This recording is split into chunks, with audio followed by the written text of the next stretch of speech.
અરે ઓલી નવી નવી દીકરી પરણીને આવેલી હો, નવી નવી દીકરી પરણીને આવી એટલે 2-3 દિવસ થયા ને એટલે દીકરીને એમ થયું કે 2-3 દિવસ થઈ ગયા ઘરે આવે તો મારે ધીરે ધીરે કાંઈક કામ લેવું જોવે. એટલે એને એમ થયું કે રસોડાથી ચાલુ કરું, રસોઈ બનાવવાથી ચાલુ કરું. એટલે રસોડામાં એના નણંદ રોટલા કરતા હતા. એ રોટલા કરતા હતા ને એટલે રસોઈ કરતા હતા એટલે ત્યાં જઈને ભાભીએ કીધું કે નણંદબા ઊભા થઈ જાઓ, મને રસોઈ કરવા ગયો, મને રોટલા કરવા ગયો. અરે કે ભાભી જો શાક થઈ ગયું છે, દાળ ભાત થઈ ગયા છે, બધા જમે જ છે, જમવા બેસવાના છે બધા, અને હવે ખાલી રોટલા છે, હવે કાંઈ બીજું છે નહીં, તમે ચિંતા ન કરો, તમે બેસો. નહીં નહીં નહીં, તો રોટલા તો મને કરવા જ ગયો. અરે ભાભી તમે હમણાં હરો ફરો, આખા ઘરને જોવો, આખા ઘરને ઓળખો, પરિચયમાં આવો, પછી તો તમારે જ આ કામ કરવાનું છે ને, હું કાલ સાસરે વહી જાય છે. પણ ભાભીને હરખ ચડ્યો. નણંદબા ઊભા ન થાવ તો તમારા ભાઈ ના હમ. નણંદે કીધું કે આવો મરો. એ ભાભી મીડ્યા રોટલા કરવા. જેવો રોટલો તૈયાર થાય એટલે ભાભી લઈ જાય, નણંદ રોટલો બહાર લઈ જાય. જેવો રોટલો તૈયાર થાય નણંદ બહાર રોટલો લઈ જાય. 12 રોટલા કર્યા અને ભાભીને પરસ્યો વળી ગયો કે ધંધો ન કર્યો તો સારું હતું. 13મો રોટલો લેવા માટે નણંદ રસોડામાં આવ્યા ત્યારે ભાભીએ ધીમે ધીમે પૂછ્યું કે નણંદબા બહાર કેટલું મહેમાન જમે? કે મહેમાન તો ભાભી 2 દિવસ થયા ગયા, મહેમાન કોઈ નથી. કેમ? તો આખું ઘર એકારે આખો પરિવાર બેસી ગયો જમવા? કે ના, હજી ઘરના તો બધાય બાકી. તો જમે કેટલા? કે એકલો ખાય. અરે નણંદબા તમે 12 રોટલા લઈ ગયા કે 18 તો તારો બાપ આડો પડે, હજી ખાહે. આ ઓહો 18 રોટલા? હા 18. એટલે હું કહેતી હતી પેલા ઘરના ઓળખો દોડાઈના થાવમાં, પણ તને હરખ માતો નહોતો એમાં હું શું કરું? બીજું તો ઘરે ગયું, પણ નણંદબા એ તો કયો કે 18 રોટલા ખાનારો છે કોણ? બીજો કોઈ નહીં, તને પરણીને આવ્યો મારો ભાઈ લાધો. ઓલી 13મા લોટનો પીંડો કાથરટ નાખીને કે તારો ભાઈ લાધો, આજથી મારો ભાઈ લાધો. દિલ્હીથી આવી હતી ને દિવાલ કૂદીને ગઈ ને પાછી કહેતી ગઈ કે તારા ભાઈને કહેજે ખોરાક ઘટાડે, નકર તારી માં બીજી આવે ઈ આમ જાહે. હા હા ગજબ. એક મહેમાન આવ્યા ને એટલે જમવા બેઠા ને, એટલે એણે કીધું કે અત્યારે તમે બપોરે જમવા બેઠા ત્યારે નરેશભાઈ ને મૌન, એ જમવા બેસે ત્યારે મૌન, એને ઘરે હું જમ્યો આજ બપોરે. એટલે મને એણે જમવાનું ચાલુ કર્યા પહેલાં કીધું કે માયાભાઈ મારે મૌન છે એટલે હું તાણ કરું ન કરું પણ ધરાઈને જમજો. પણ બેન નહીં તો એને વધે એમ, તાણમાં કાંઈ ઘટ્યું જ નહોતું, એ તો કોઈ સવાલ નહોતો. એવી રીતે એક મહાત્માજીને મૌન, મારે તમને કહેવું હતું ત્યારે મેં ખોટું મૌન ખુલી જાય. એક મહાત્માજી જમતી વખતે આપણે સાયરામભાઈ મૌન રાખે, સાયરામભાઈ દવે એ જમે ત્યારે મૌન રાખે. જમતા ઘણા નથી બોલતા, નરેશભાઈ તે જમતી વખતે મૌન રાખે. એમ એક મહાત્માજીને બારોટજી વ્રતનું મૌન, આવું વ્રત કે જમતા વખતે બોલવું નહીં. તે સેવકમાં જમવા ગયા અને પાછું મહાત્માજીને નિયમ થાળીમાં પડ્યું નહીં રહેવા દેવું, જે થાળીમાં આવ્યું હોય એ જમી જવાનું. એટલે મહાત્માજી જમવા બેઠા એટલે 2 શાક પીરસાણા, રોટલી દાળ ભાત. પણ શાક પીરસાણા ને એમાં મહાત્માજીએ મૌન ધારણ કરીને જમવાનું ચાલુ કર્યું. એટલે પાછું નિયમે એ કે થાળીમાં પડ્યું ન રહેવું જોવે. એ જેવું જમવાનું કર્યું એટલે તુરિયાનું શાક હતું એ આમ કરીને મોઢામાં મૂક્યું, કડવું ઝેર. મહાત્માજી મર્યા, હવે આ પડ્યું મુકાય નહીં. પણ મહાત્માજીએ વિચાર શું કર્યો, પેલા તુરિયાનું શાક ખાઈ જાવ પછી આ બટેટાનું ખાવ તો આપણું મોઢું સરખું થઈ જાય. એટલે મહાત્માજીએ ઝડપથી તુરિયાનું શાક ઉપાડી ગયા. તે ઓલા ગરધડીને ઓલા બેનને શું થયું, અરે રે બાપુને તુરિયાનું શાક ભાવ્યું. બાપુ કે પાછું ઝીક્યું. 2 વાર તો બાપુ ખાઈ ગયા, પણ બાપુની જીભે તે કડવી કુકડું વળી ગયેલી. હા, અને 3જી વાર જ્યાં બેન દેવા આવ્યા તો મહાત્માએ મૌન ખોલ નાખ્યું. એ તારું બાપ કડવું છે, આજ પછી કે જમતા મૌન રાખે એ બીજો. મહાત્માનું મૌન પૂરું કરાવી નાખ્યો. હા, એટલે વાત એ છે કે જીવનમાં આનંદ, હું બધું તમારે સામે આનંદ કરવાનો, પણ આજે માં બહુચરાજીના ચોકમાં બેઠા છે. ચાચર ચોક છે, સંખલપુર ધામ છે, આ વિસ્તાર છે. અમુક અમુક આપણી ધરતીની ગરિમા છે. એટલે આવા વિસ્તારમાં આવી જગ્યાએ જ્યારે સાહેબ દર્શન કરવાનો માણસને અતિ લાભ મળતો હોય તો અમે અમારી જાતને એ માટે ધન્ય અનુભવે છીએ કે અહીંયા બોલવા મળે છે. અને આપણે બધાય ભાગશાળી છીએ. અત્યારે તમે તમારી ગૂગલને પૂછો કે આ દેશની સંખ્યા કેટલી, વસ્તી કેટલી, 140 કરોડ. હાલો ને, આપણે 140 કરોડ કહીએ ને ત્યાં કરોડ વધી ગયા. એટલે હાશી સંખ્યા તો મળવાની જ નથી. આ દેશ મળે જ નહીં. તો કુદરતી અવતરણ છે. તો અકબર ને બિરબલ ને કીધું કે બિરબલ જે જહાં આપણા દિલ્હીમાં કાગડા કેટલા છે? એટલે બિરબલે કીધું 20,000. આ તો રાજા કે ભાઈ ગણતરી ચાલુ કરાવી ગયો. કાગડા ગણતરી ચાલુ થઈ. બિરબલ ઘરે આવ્યો તેની ઘરવાળીએ કીધું તમે તે પણ હળગતું લ્યો. આ ઓલો ડોહો ગણવા મળ્યો. તો ભલે ને ગણે એમાં આપણા બાપનું શું જાય? તાકે તમે કીધું 20,000. તાકે 20,000 જ હોય એમાં એમનું કાંઈ હાલે જ નહીં. હું કહું ફાઇનલ. તાક ઘટશે તો તાક તું એમ કે બહાર કેમ ગયા હોય? વધી જાય તો તાક મહેમાન આવ્યા હોય. મામલતદાર સાહેબ બધા એક બેન રેશનિંગ કાર્ડ કઢાવવા ગયા. અત્યારે જેમ આધાર કાર્ડ કાઢે રેશનિંગ કાર્ડ કઢાવવા ગયા એક બેન. હારે 2 છોકરા. એ કે સાહેબ રેશનિંગ કાર્ડ કઢાવું. કાંઈ વાંધો નહીં બેન, જાય ફોર્મ ભરી દઈ. તમારું નામ બોલો મારા ભાઈનું. મારે થોડું નામ લેવાય. ઓલો કે તો હું મારું લખાય. નામ તો બેન દેવું પડે ને. આમાં નામ લખ્યા વગર કે મારે ખબર, હું થોડો ત્રિકલ જ્ઞાની છું. મેં ખાલી જીપીએસસી કર્યું છે, કે સાધના બીજી યોગ નથી કર્યો. કે પણ સાહેબ અમારે ગામડામાં નામ ન લેવાય. અરે મારી માં લેવું પડે. લખી ગયો ને તક હું થોડી ભણી સૌ તે લખી દઉં. કે પણ નામ તો લેવું પડે. એટલે હારે પછી બેન ને યાદ આવ્યું કે આ દીકરા હારે છે. દીકરાને કહું. તે મોટા દીકરાને કીધું બેટા તારા બાપાનું નામ લે. એ છોકરો નામ લેવા ગયો તો નાના છોકરા એ સાળ ક્યાંય. મોટા ભાઈ હા લેતો નહીં. કેમ? લીધા જેવું હોય તો બા નો લે. હા હા, અમુક અમુક ગજબ છે. એમાંય આપણી ગામડાની કોઠાવું જ વાત જવા ગયો. એક ગામડું ગામ અને આવું ગામ એટલે એક બેંક. અને એક બાપા બેંકે આવ્યા. વૈશાખ મહિનાનો આવો ચૈત્ર વૈશાખનો તડકો. એટલે બાપા ચાલીને આવેલા. એ બેંકે પહોંચ્યા ને તો બાપાને પરસ્યો વળી ગયો. પણ અહીંયા બેંકે બનેલું એવું સાહેબ, લાઇટ નહીં, જનરેટરે બંધ.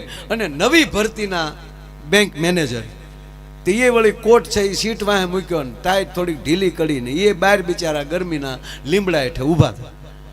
એ લીમડા હેઠે બાકડો. તા ઓલા બાપા જે આવ્યા હતા ગામડાના એ બાકડે બેઠા અને સામે પાણીનું માટલા. હવે આ બાપાને ખબર નહીં કે આ મેનેજર સાહેબ છે. એને તો યુવાન છોકરો જોયો એટલે બાપાએ કીધું એ બેટા એ દીકરા હા પાણી લેતા. મેનેજરને કીધું પાણી ભરતા મારી દીકરો. બોલો કે બાપા અરે જવાન જોત. એટલે સાહેબ નહીં થયું કે બાપા છે એમાં દેવામાં શું વાંધો. મેનેજર સાહેબ પોતે પાણીનો લોટ આપ્યો. તો વળી બાપા એ લોટ જ મોઢું ધોયું. ભરતો મારો બાપ ભરતો આવ્યો પાછો આપ્યો. એનાથી વળી આ પગ ઓલા તળિયા તપી ગયેલા તે પગ એક લોટો એ થયો. જાજા મારો દીકરો ભરતો. ત્રીજો લોટો આપ્યો. ત્યારે બાપાએ પીધું. ભગવાન તારું સારું કરશે મારા ભાઈ. વાહ યુવાન, વાહ મારો બાપ. સાહેબને ગમ્યું. વાહ વડીલના આશીર્વાદ તો મળ્યા. થોડીક વાર થઈ તો લાઈટ આવી ગઈ. સાહેબ ઓફિસમાં અને બાપાને મળવાનો વારો. અને હકીકત કહું સાહેબ એમાંય તમને કહું આ નાના બાળકોની હાજરીમાં ઘરે કઈ ખેલ નાખવા. એટલે પતિએ કીધું કે હાલને આજ રવિવાર છે ફિલ્મ જોઈ આવી. એટલે એની પત્નીએ કીધું કે આ છોકરા મોટા થયા હવે પછી ઘરની ફિલ્મ જોવો. તાકે ના હું છોકરાને સમજાવી દઉં. આપણે બેન જ જાવું છોકરાને સમજાવી દઉં. એટલે એને છોકરાને કીધું બેટા હું ને તારા મમ્મી બે નરેશભાઈ ત્યાં સપ્તાહ છે.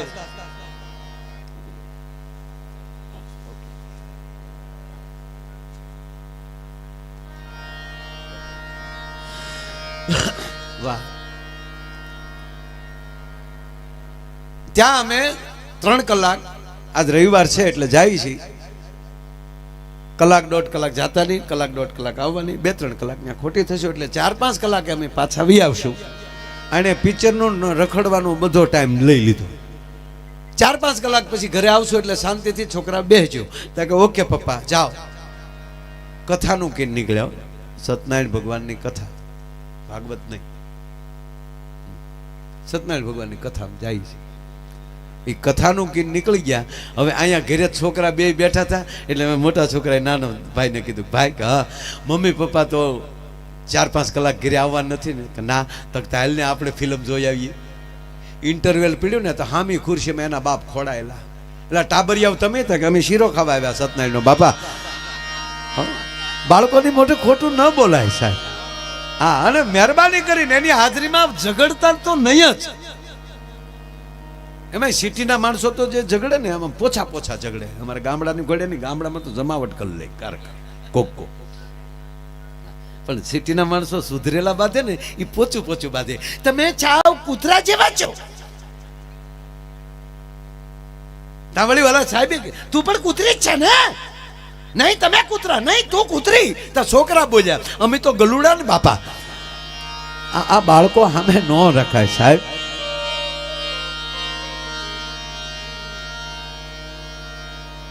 વાત એ કરવી છે સાહેબ. ભગવાન કૃષ્ણ અર્જુનને કહે છે કે આવતીકાલે તારો અજ્ઞાતવાસ પૂરો થાય છે. અને હે અર્જુન, આ વાત એ કરું છું, શક્તિ ક્યાં પહોંચે છે? અર્જુન, આવતીકાલે તારો અજ્ઞાતવાસ પૂરો થાય છે.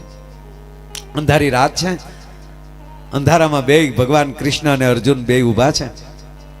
જો એક પૂર્ણ પુરુષ છે ને એક પૂર્ણ પુરુષોત્તમ છે. અર્જુન પછી બીજો કોઈ આ ધરતી ઉપર પૂર્ણ પુરુષ જન્મો નથી. આ નરું સત્ય છે. ભગવાન કૃષ્ણ અર્જુનને કહે છે કે અર્જુન, આવતીકાલે મહારાજ દ્રુપદે એમની દીકરી દ્રૌપદીનો સ્વયંવર રાખ્યો છે. સાંભળજો સાહેબ, આ વાત મને બહુ ગમે છે. એ સ્વયંવરમાં તારે ભાગ લેવાનો છે. અને સાંભળી લે અર્જુન, તું અંદર દ્રઢતાથી ગાંઠ બાંધી લે. હુકમ કહેતો હુકમ, પણ કૃષ્ણ તને કહે છે કે કાલનો સ્વયંવર તારે જીતવાનો છે, દ્રૌપદીને વરવાનો છે.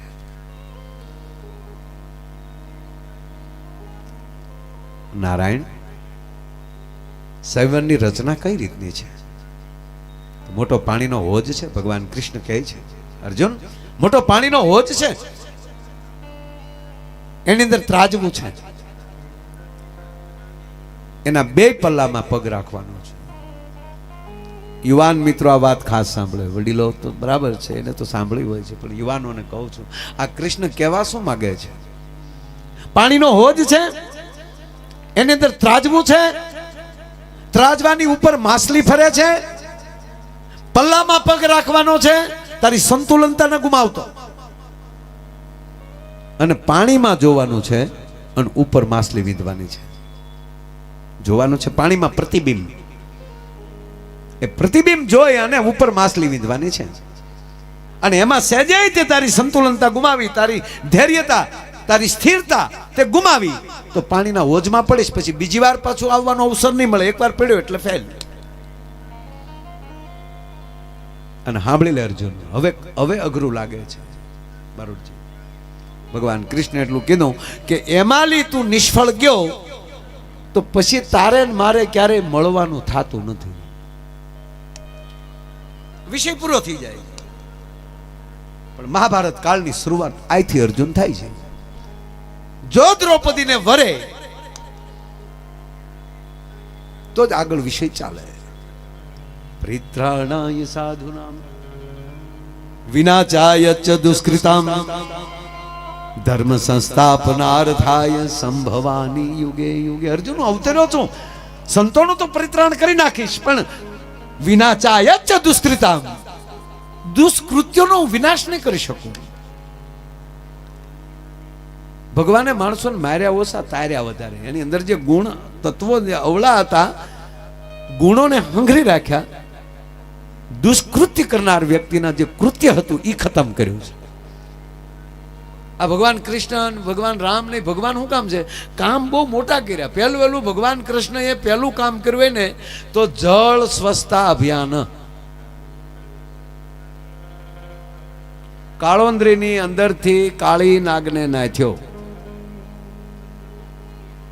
પાણી કેવું થઈ ગયું હતું? પાણી ઝેરી થઈ ગયું હતું કાળી નાગને હિસાબે. સાંભળજો આ વાત. કાળી નાગ એ યમુનાજીમાં હતો, એના ઝેરથી પાણી એટલી બધું ઝેરી થઈ ગયું હતું યમુનાનું કે કોઈ ગાય જો પશુ પ્રાણી પક્ષી કોઈ પાણી પીવે એટલે મરી જાય. એટલે યમુનાથી દૂર રહેતા હતા. એટલે કાળી નાગને ભગવાને નાથ્યો. નરસિંહ મહેતાની સરસ કવિતા છે.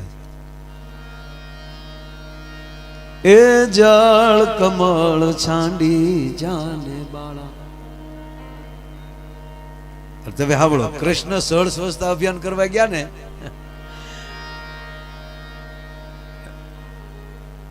તો નાગણીઓએ એને કીધું તને અમે કીડીનો કંદોરો આપી દઈને, હાર આપી દઈને વયો જા. આ રિશ્વત દેવાની વાત હતી કે અમારા ધંધા હાલવા દે ને, અમે જ્યાં ઝેરી પાણી કરીએ છીએ હાલવા દે, અમે જે ગટરોના ને અમે જે ફેક્ટરીઓના પાણી નાખીએ છીએ નદીઓમાં કાળી નાગ તરીકે, એ અમારું હાલવા દે વાતા. ત્યારે કૃષ્ણે કીધું જગાડ તારા નાગને, હું કૃષ્ણ કાનુડો, નથી જોતો હાર તારો, નથી જોતો દોરીઓ. પેલા લાલચ આપી, પછી ભય આપ્યો. કા બાળક તું માર્ગ ભૂલ્યો અને કા તારા વેરીએ વળાવ્યો. સાહેબ, સમાજમાં આ જરૂર છે કે તમે સ્વચ્છ કેટલા રહી શકો. એટલા ભગવાન છે બધા, કાંઈક નું કાંઈક આવું કામ કરતા. આ કોન્ટ્રાક્ટરોને જોઉં ને હું, આ પુલ બનાવતા હોય એ મને બહુ ગમે. કારણ કે પહેલો વહેલો પુલ ભગવાન રામે બનાવ્યો, રામેશ્વર ટુ લંકા. એટલે મને અત્યારના કોન્ટ્રાક્ટર જોઉં ને મને નળ નીલ જ દેખાય. વળી થોડાક હારા નળ નીલે તો ઠામુકી સિમેન્ટ નહોતી વાપરી, આવડા થોડી થોડી તો વાપરે. હા, અને વળી એક જ વાર ઉપયોગ થાય, રામે પછી બીજી વાર નથી ઉપયોગ. પછી વળતા પુલમાં આવ્યા જ ને, એમ ઘણાના એવા પુલ હોય, આપણે ગયા હોય ત્યારે હોય ને વળતા હતા કે ડ્રાઈવર જા ના. એકવાર જગ્યા હું જતો હતો તો મેં ગાડી, હું તો ગાડીમાં હૂતો હતો, મારા ડ્રાઈવરે ગાડી ઊભી રાખી અને મને જગાડ્યો. મને કે ડાયા અરજણની વાડી અહીંયા ક્યાંથી? અમારા ગામનો ડાયા અરજણ. મને કે ડાયા અરજણે અહીંયા વાડી લીધી? હું કોને કીધું? મને કે આ બોર્ડ માર્યું. હું કહું ડ્રાઈવર જન છે, હું ડાયા અરજણ સોટ્યો. મને કે આપણે વાંચતા નો આવડે ને. પણ મૂળ વાત સાહેબ મારે જે કરવી છે એ કે ભગવાન કૃષ્ણે અર્જુનને એટલું કીધું કે આ તારે બે પલ્લામાં પગ રાખવાના છે. વાત એટલી કે તારે માછલી છે એ પાણીમાં પ્રતિબિંબ જોઈને ઉપર વિંધવાની છે. યુવાનો પગે લાગીને કહું, આ કૃષ્ણે કીધું ને એ ધ્યાનમાં રાખજો. વિંધવાનું ઉપર હોય ને ધ્યાન બીજે હોવું જોઈએ. નકર આ દુનિયાને ખબર પડી જાય ને કે તમે આ કરવાના છો, તમારું ધ્યાન બીજે હોય ને વિંધાય બીજે જવું જોઈએ. તમારા લક્ષ્ય હોવો જોઈએ, પણ લક્ષ્યની દુનિયાને ન ખબર પડવી જોઈએ કે આનું આ લક્ષ્ય છે, પવિત્ર લક્ષ્ય. એટલે ભગવાન કૃષ્ણે કીધું કે ભાઈ જો તું આ નહીં કરે તો મારો તારો વિષય પૂરો. અને ત્યારે ભગવાન કૃષ્ણ અર્જુનને કહે છે કે નારાયણ, પલ્લામાં પગ મારે રાખવાના, સંતુલનતા મારે જાળવવાની, પ્રતિબિંબ મારે જોવાનું અને મારે માછલી વિંધવાની. તમે શું મારા માટે કરશો? આમાં મને કયો, હાલો બધું મારે જ કરવાનું. આજ મારી મા માથે હારો હાડલો નથી, તમારા વિચારો ઉપર હાલ્યા જાય છે, એને લીધે અમે વન સ્વીકારી લઈએ છીએ પણ યુદ્ધ નથી સ્વીકારતા. આ તમારું કીધું કરે જાય છે. આજ અમારી માથે, મારા મા માથે સારો સાડલો નથી. કૃષ્ણ, તમારે કાંઈ અમારા માટે કરવાનું જ નહીં. અને ત્યારે ભગવાન કૃષ્ણે કીધું કે અર્જુન, તારી જ આ શક્તિ પૂરી થઈ જાય અને પછી જે ન થાય ને એ બધું કાર્ય હું કરતો હોઈશ. હે, તારી શક્તિ જ આ પૂરી થઈ જાય પણ તારો ધ્યેય ન મૂકતો, તારા ધ્યેય સાથે લાગ્યો રહેજે, વિશ્વાસ ગુમાવતો નહીં. અને તારી શક્તિ જ્યાં પૂરી થઈ જાય પછી જે કાર્ય થતું છે એ હું કરતો હોઈશ. અને ભગવાન કૃષ્ણને અર્જુન કહે છે કે મને આમાં કયો, આ સ્વયંવરમાં, આ મત્સ્યવૈધમાં, આ માછલી વિંધવામાં તમે મને શું મદદ કરશો? અને ત્યારે ભગવાન કૃષ્ણ કહે છે કે અર્જુન, તારે જોવાનું હેમાં છે? તો કે પાણીમાં. દુનિયામાં અપલખણા માણસો અર્જુન બહુ છે. તું બરોબર ધૈર્યતાથી એમ કહેવાય કે બરોબર તું પ્રતિબિંબ જોઈ રહ્યો, અને એમાં અપલખણા એ કોઈ ધીમેક દિન કાકરી નાખે પાણીમાં. આપણી કહેવત આવે કે જોજો કાકરી સાળો ન કરે કોઈ. ધીમેક દિન પાણીમાં કાકરી નાખે તો અર્જુન શું થાય? તો પાણીમાં તરંગ થાય. પાણીમાં જો તરંગ થઈ જાય તો અર્જુન તને પ્રતિબિંબ દેખાય? તક તો ન દેખાય. હવે અર્જુન કે તારામાં તેવડ છે પાણીને સ્થિર કરવાની? કે ના. તાકી પાણી સ્થિર હું કરીશ, ચિંતા કરતો નહીં ભલામણ. હું બેઠો છું, કોઈની તાકાત નથી કોઈ કાકરી સાળો કરી શકે. માટે જ્યાં આપણી શક્તિ પૂરી થાય, તમને બહુચરાજી ઉપર ભરોસો હોય, મા ઉપર ભરોસો હોય, તમારો ધ્યેય ચાલુ રાખજો, ભરોસો એવો ને એવો રાખજો. ઘણા એમ કે એને આવું થયું, અમને કેમ ન થયું? તો આપણો વિશ્વાસ ઘટતો હોય. પરીક્ષા બધાય દે, બધાય નથી પાસ થતા. આ ઘણા અમને કહે છે કે તમારા માતાજી આવા હોય તો અત્યારે એટલી ગાયો કપાય, કેમ માતાજી કાંઈ નથી કરતા, કેમ ભગવાન કાંઈ નથી કરતા? એટલે મેં કીધું આ પરીક્ષાનો ટાઈમ છે, એ કાંઈ કહે નહીં, જોવે. દાખલા તરીકે આપણે પરીક્ષા દેતા હોય સાહેબ, અને ઉપર સુપરવાઇઝર જે કરી રહ્યા હોય, સુપરવાઇઝર જે હોય એ શિક્ષક આપણા બાપા જ છે લ્યો ને, અથવા આપણા મિત્ર છે, આપણા બહુ નજીક છે, પણ આપણે પેપર દેતા હોય એ ઉપરથી જોતા હોય, ભલે સારું લખતા હોય તો કોઈથી સાલુમાં કીધું કે શાબાશ આવું નવું લખે રાખજે, બહુ સારું લખે છે, એ નહીં બોલે. અને ખોટું લક્ષાવ તો એમ નહીં કહે કે નાપાસ થાય તો ફેરવી, તે નહીં કહે, કારણ કે તે જોવે છે. એમ કહેવાય ગયો સાહેબ, આ કળયુગનો છેલ્લો તબક્કો, આ ભગવતી અને પરમાત્મા જોવે છે કોણ કેવા પેપર ભરે છે. એ તો પરિણામ આવે ત્યારે ખબર પડે. આપણે કેટલું આમાં કરી શકીએ છીએ, આપણે કેટલી સ્વચ્છતા રાખી શકીએ, આપણે કેટલો રાષ્ટ્ર પ્રેમ રાખી શકીએ, આપણે કેટલું પર્યાવરણનું જતન કરી શકીએ. કોરોના એટલું રહ્યું ને તો બધું ચોખ્ખું સટ થઈ ગયું હતું, આકાશ ચોખ્ખું થઈ ગયું હતું. કારક તો મને એમ થાય કે આમથી આમ તો આપણે છે ને આપણા મહિને 2 દી કાયદેસર લોકડાઉન રાખવા જેવું છે. એટલું પેટ્રોલ બસે, એટલું દર મહિને છેલ્લા શનિ રવિ આવ બેન, આવું કાંઈ કરાય નહીં. આપણે કોઈ કહે માફી માગો એમ, પણ આપણે વાત એ છે, એ ન કરવું હોય, સાંભળજો, એ ન કરવું હોય તો આજે માં બહુચરના સાનિધ્યમાં પ્રતિજ્ઞા લેજો કે મારાથી હું ગોબરાય નહીં, હું કચરો નહીં નાખું ક્યાંય, હું અતુષ્ટતા નહીં રાખું, હું નાના મોટાનો ભેદભાવ નહીં રાખું. મારથી નાનો હશે એનો ટાટિયો નહીં, એનું બાવડું પકડીને એને ઉપર લાવીશ. હું વૃક્ષોનું જતન કરીશ, હું સ્વદેશી બનીશ, હું રાષ્ટ્રને પ્રેમ કરીશ, હું જ્ઞાતિવાતીના વાડા મૂકી દઈશ, હું ગુજરાતી બનીશ, હું ભારતીય બનીશ.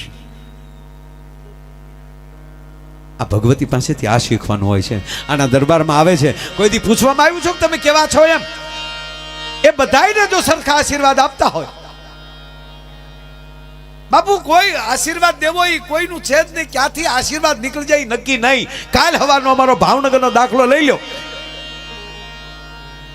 વણકરની દીકરી, દલિતની દીકરી સાસરે હતી, અને ન્યાય એને દુઃખ હતું. આ કાલ હવાનો સિહોરની ઘટના કહું તમને, આશીર્વાદ કઈ રીતે નીકળી જાય એની વાત કરું. આ મેઘાણીએ લખ્યું છે બાપ. એ દીકરીને એ પરત આવે છે, સાસરે થોડુંક દુઃખ હોવાથી, અને બાપના ઘરે સિહોર વહી આવી. અને એ જે ગામની દીકરી હતી એ એના સસરાએ એ ગામના જે ગામધણી માણસો હતા એને ફરિયાદ કરી કે મારા દીકરાની વહુ ત્યાં વહી ગઈ છે, એને લઈ આવો. બાપુ 20 ઘોડા આવ્યા, હરણીને લઈ જાય એમ દીકરીના બાપના ઘરેથી દીકરીને લઈને વયા ગયા. અને દીકરીનો બાપ સિહોરની રાજ મહેલમાં, એમ કહેવાય રાજસભામાં આવે છે અને કહે છે કે મહારાજ, એ સિહોરના ધણી ગોહિલરાજ, ફલાણા ગામના મારી દીકરી સાસરે હતી, ત્યાંથી 25 ઘોડા આવ્યા, મારી દીકરીને અહીંયા દુઃખ હતું, એ મારા ઘરે વહી આવી હતી, પણ ત્યાંથી 20-25 ઘોડા આવ્યા, મારી દીકરીને લઈને વયા ગયા છે, મારી દીકરીને બચાવો મહારાજ, મારી દીકરી મરી જાય. એટલે રાજાએ કીધું ચિંતા ના કર, હમણાં હું કોઈ માણસને મોકલું છું, એ જે રાજા એ જે ગામધણી માણસ હશે એને હમણાં અહીંયા આપણે લઈ આવીએ, તું ચિંતા ન કરતો. ત્યારે આતાભાઈ ઠાકોર એમના દીકરા 21 વર્ષની ઉંમર હતી બાપુ, અને એણે એના પિતાને કીધું કે આમ રાજ ન કરાય, બોલાવી લેશું જોઈ લેશું એવું હાલતા હશે. એ મારી ઘોડી લાવો. એ ઘોડી આવી અને સાહેબ એ ચાલુ એમના સામાન વગરની ઘોડી ઉપર એમ કહેવાય કે આતાભાઈ ચડી ગયા.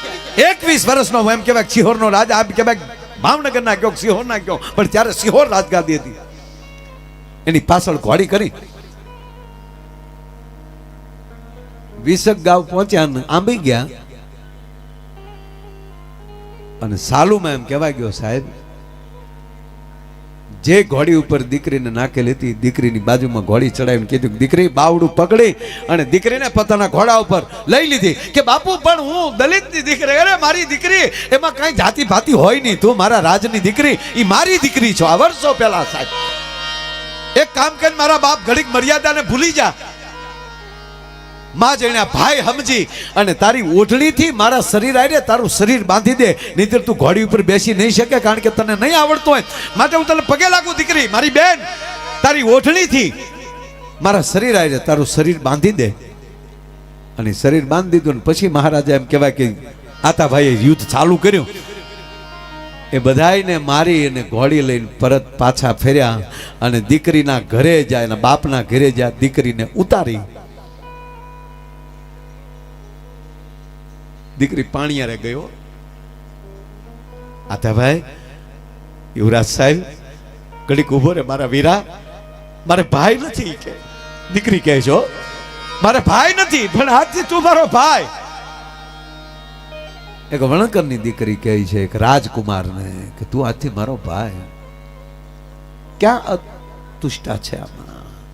અને એના પાણીયારેલી પાણીનો કળશો ભર્યો અને આમ કરી અને થોડોક પોતાના શેડો ઓઢણાનો લીધો અને માથેલી ભાઈની નજર ઉતારી અને હેઠે પાણી નાખીને માટીનું તિલક કર્યું.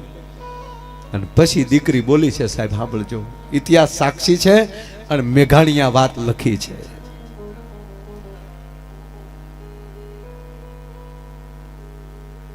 મીટડા લઈ અને એટલું કીધું હું તો દલિતની દીકરી છું, પણ હે આતાભાઈ મેં ભાવે કભાવે જો મારી ભગવતીનું ધૂપિયું ફેર્યું હોય તો 3.5 દીમાં તને કોક જોગમાયા મળી જાય. હે કે 3.5 દીમાં કોક જોગમાયા મળી જાય. ઈ એક દી એક રાત, બીજો દી બીજી રાત અને ત્રીજો દી ને ત્રીજી રાતે એમ કહેવાય પ્રભાતે, ત્રીજા દિવસના પ્રભાતમાં ભલે ઉગ્યા ભાણ ભાણ લવ તમારા ભામણા, મરણ જીવન લગ માણ રાખજે કાશ્યપ રાઉત. ભગવાન સૂર્ય નારાયણ એક ચક્રે રથ લઈને નવખંડ ધરતીને ઉજાડવા માટે નીકળ્યા અને હોનાના પછેડાનો ધરતી પર છાણા કરતો ઘા કર્યો. એ ઉગતા સૂર્યમાં રોયશાળાના જાપામાલી આતાભાઈ ઠાકોરને નીકળવું અને ચારણનો નેહડો, અને ચારણને નેહડે 7 દીકરીઓ એમ છે, નાની નાની લોબડીઓ ઓઢી છે અને 7 દીકરીઓ રમે છે. એ ચારણની દીકરીઓને રમતી જોઈ અને દરબારે ઘોડો ઉભો રાખ્યો. ચારણનું નેહડું છે એટલે એમણે જવાય નહીં. માતાઓ દીકરીઓ જય માતાજી. 7 રમતી હતી, એમાં 6 દીકરીઓ કીધું જય માતાજી. દરબાર બીજી વાર કીધું માતાઓ જય માતાજી. એ ફરી વાર 7 રમે છે, એમાં 6 દીકરીઓ કીધું જય માતાજી. પણ ઓલી 7મી એમણે રમ્યા કરે છે, નથી જય માતાજી કહેતી, નથી બોલતી. એટલે આતાભાઈ એટલું બોલ્યા કે માતાઓ તમે 7 બહેનો રમો છો, એમાં 6 મને જય માતાજી કહો છો, આ ઓલી 7મી રમે છે એ બેરી છે, મૂંગી છે. અને ત્યારે મોટા બેન હતા આવડ, એ આવડ એટલું બોલ્યા દરબાર એ બેરી નથી ને મૂંગી નથી. હે કે બેરી નથી ને મૂંગી નથી, પણ એને તારી હારે નહીં બોલવું હોય. હા બેરી નથી મૂંગી નથી, પણ એને તારી હારે નહીં બોલવું હોય. શબ્દ સાંભળ્યો એટલે ઘોડાનું પલાણ છાંડી ગયા. દરબાર આતાભાઈ ઘોડાથી નીચે ઉતરી ગયા. પોતાની પાઘડીનો પેગ કાઢી, પેજ કાઢી અને ડોકમાં આટી નાખી અને જે નહોતી બોલતી એના પગમાં લાકડી પડે એમ પડી ગયા. માં મને માફ કરજે. ત્યારે બેઠી બેઠી આમ ખંભા ઉપર હાથ મારતી હતી. ખમા આતાભાઈ ખમા. દીકરા, નાના રૂપ તને લાગ્યા છે ને સૌરભ, પણ એમ ઘોડા ઉપર બેઠા બેઠા જય માતાજી ન કરાય. હવે આને કહેવાય આદર અને આને કહેવાય આ વિવેક હોવો જોઈએ ક્ષત્રિયના દીકરામાં. અને આજ તારો વિવેક જોઈ અને હું ઓળઘોળ થઈ ગઈ છું. હું હાથમી બેન એટલે રોયસાળાના જાપામાં બેઠેલી ખોડલ બોલું છું કે જા આતા ભાઈ, આ દી ઉગ્યો અને દી હાથમે એટલામાં 1800 પાદર આપેલા તો માની લેજે ખોડિયારે તને આપ્યા છે સાહેબ. અને 1800 પાદરનો ધડી થાય ને પછી પાછા આતાભાઈ થોડાક વર્ષો પછી પાછા રોયસાળા આવે ને કહે કે માં ભાવનગર પધારો, મારે આપને ભાવનગર પધરામણી કરવી છે. કે આતાભાઈ આવું ખરી, પણ પાછું વાળું ન જો ત્યાં સુધી આવું. અને રથડો તૈયાર થયો, આગળ આતાભાઈનો રથ છે અને પાછળમાં ખોડિયારનો રથડો હાલ્યો આવે છે. એ હાલતા હાલતા હાલતા જ્યાં રાજપરાના જાપામાં નદી આવી એટલે પેલા તો એ રથના ઘૂઘરા વાગતા હતા, પૈયે બાંધેલા હોય. એ આતાભાઈનો રથ પસાર થઈ ગયો અને માં ખોડિયારનો રથ પાણીમાં પ્રવેશ કર્યો, નદીના પાણીમાં. એટલે પાણીની અંદર પય આવવાથી જે ઘૂઘર વાગતા થઈ બંધ થયા, અવાજ આવતો બંધ થયો. એટલે આતાભાઈને થયું કે શું થયું હશે, પાછું વાળું જોવાની ના પાડી હતી. પાછું વાળું જોઈશ ત્યાં અટકી જાય. અને અવાજ ન આવવાથી એ ધરાની પહેલી પસાર થયા અને આતાભાઈથી પાછું વાળું જોવાઈ ગયું. એ આજની તારીખે ખોડિયારમાં અત્યારે રાજપરાના ધરે બેઠી છે. મારો કહેવાનો અર્થ એ છે એક વણકરની દીકરી આશીર્વાદ આપે અને ખોડલ મળે. આ દેશમાં ક્યાંય નાના મોટાનો ભેદભાવ ઇતિહાસમાં છે જ નહીં. અમુક અમુક તો થોડું ઘણું ભણેલા એ બગાડ્યું છે. હા, અમુકે જે કીધું કાંઈ આ થાય ને આમ, નહીં નહીં યાર, નાના મોટાનો ભેદ છે જ નહીં. માં બહુચરે કોઈ દી નાના મોટાનો ભેદ નથી રાખ્યો. મારો કહેવાનો અર્થ એ છે. એટલે જાહેર જનતાને કહું છું કે આપણી માવું જો નાના મોટાના ભેદભાવ વરણવાદ ન રાખતી હોય તો આપણે કઈ વાડીના મૂળા કે આપણે નાના મોટાનો ભેદભાવ રાખીએ કે આપણે પક્ષપાત કરીએ. માટે જ્યારે આવો અવસર મળી જાય ને ત્યારે મોજ કરી લેવી, આનંદ કરી લેવો, આ મેળાને માણી લેવા. અરે છોડો સાહેબ, આ રસ્તે ઉભા રહેલા હાલ્યા જઈને આ બધાના દર્શન કરીએ ને, એ થાક્યા ફાક્યા જે હાલતા હોય, પણ જય માતાજી જય માતાજી એના મોઢાની જે મુસ્કાન જોવો ને એ જ બહુસુરના દર્શન છે. મારે કહેવું છે તમને સાહેબ, એના મોઢાના જે ભાવ જોવો છો ને એ જ આપણા માટે માં બહુચરના દર્શન છે. અને એટલે અમને આનંદ એવો છે, મોર બની થન ગાઢ કરે મન, મોર બની થન ગાઢ કરે.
नील चले न जले नलिया, न जले नलिया अंदर गाज यकाज करे धरू पर अब नया सरू भरिया अजमल न थुतन कुंवर आलन सोई ताणी रत हम भरिया मन सोई ताणी रत हम भरिया मन सोई ताणी रत न भरिया ए मारू मन मोर बनी धन गाट करे मन मोर बनी धन गाट करे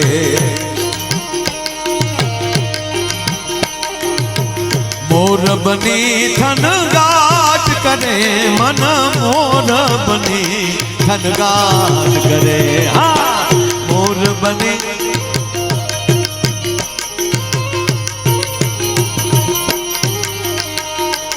એ મોર બની થનગાટ કરે મન મોર બની થનગાટ કરે મોર બની થનગાટ કરે મન મોર બની થનગાટ કરે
શૈલેષ દાદા અમુક કથા